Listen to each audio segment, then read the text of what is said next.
Okay, so we're building up the cycle.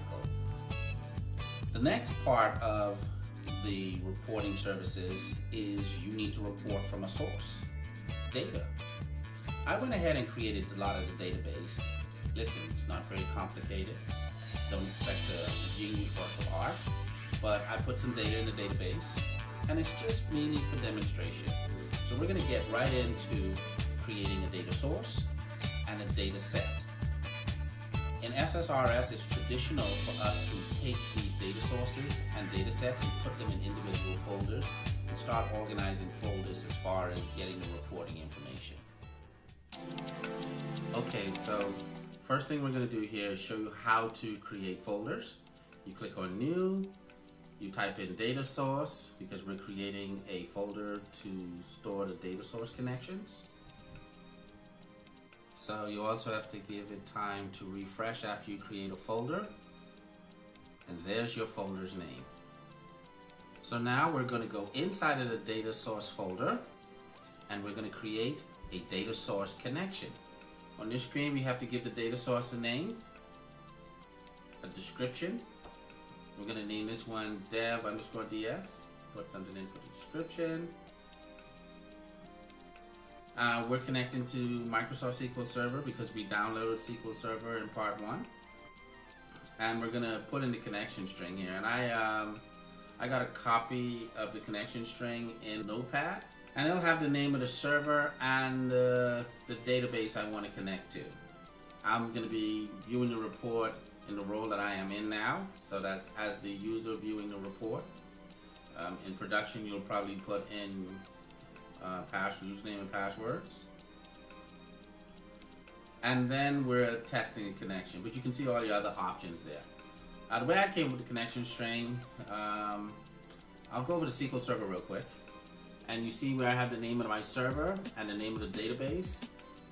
That's kind of where I started off putting together that SQL Server string.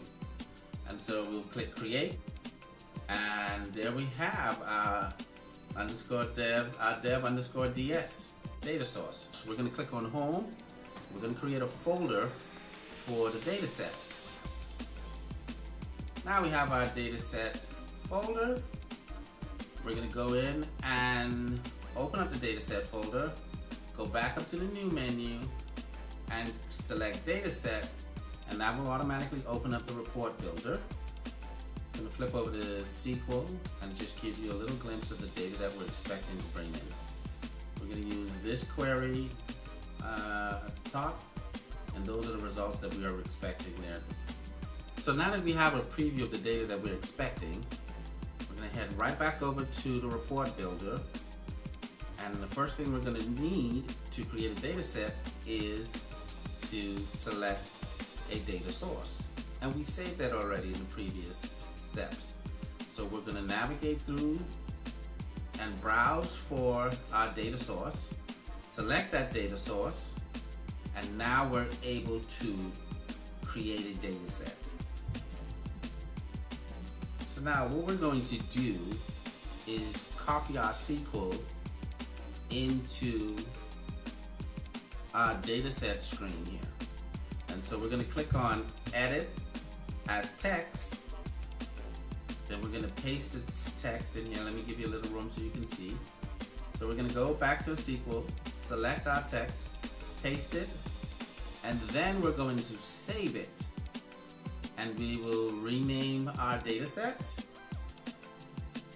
to dataset subjects and just hit save. This is for demo purposes. So we're being quick here. Save it, close it, refresh it, see our data set, and then it's finally time to start building reports. Yippee! So data source is set up, data set is set up, and now we can start building reports against that data set. And so the first one is going to be the paginated report, which in the original SQL Server reporting and SQL Server reporting services, those reports are now known as the paginated reports, meaning they're not mobile optimized. and they still have they have even additional features. So this is the one that's very printable. You can download it into Excel in different formats, into Word, PDF. So we're about to see all of that. And the upgrade with the Paginated Report is, back in the day, it could only show up in IE. I think it was an ActiveX control. You can forget about the word ActiveX. No need to store it in your mental Rolodex. Just know it was a nightmare for us back in the day. But now this is a more modern reporting system. It can show up in multiple browsers, and that's the key. It can show up in multiple browsers now. And it's more in line with what we're expecting as full stack developers, to be able to do things in the database, put together reporting tools, show it in our web pages. But of course, in this particular case, it's not mobile friendly because of what it does. Anyway, we're gonna get there. So now we're gonna create a paginated report. We go to New, select Paginated Report. The report builder is going to start again. We have wizards and all these different things, but I'm not gonna use any of those. We're gonna just start off with a plain old blank report. Okay.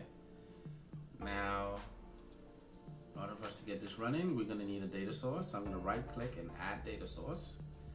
And there's our data source. I'll leave the default name. Test connection. Bling!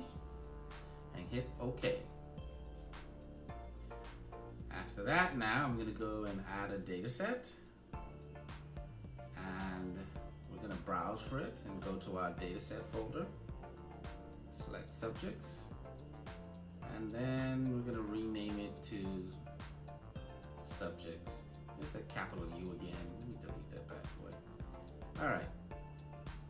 All right, subjects, and hit OK. I'm always doing that, by the way. And so you see our data sets with our different fields. Now we're going to go ahead and insert a table. We're going to do all of this manually. Okay, so I'm going to drag on this table, and let me really quickly put a header on this.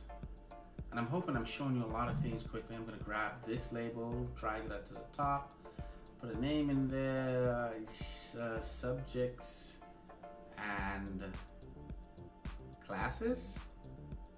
No, I want to put courses.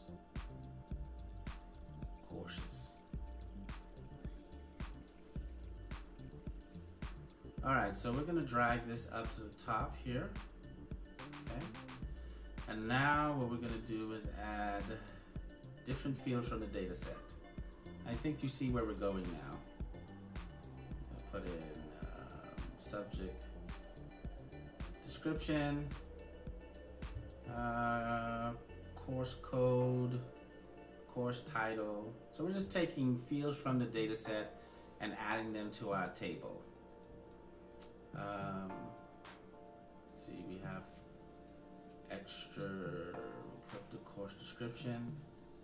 Then let's delete this column. Okay, so tighten up the report just a little bit here.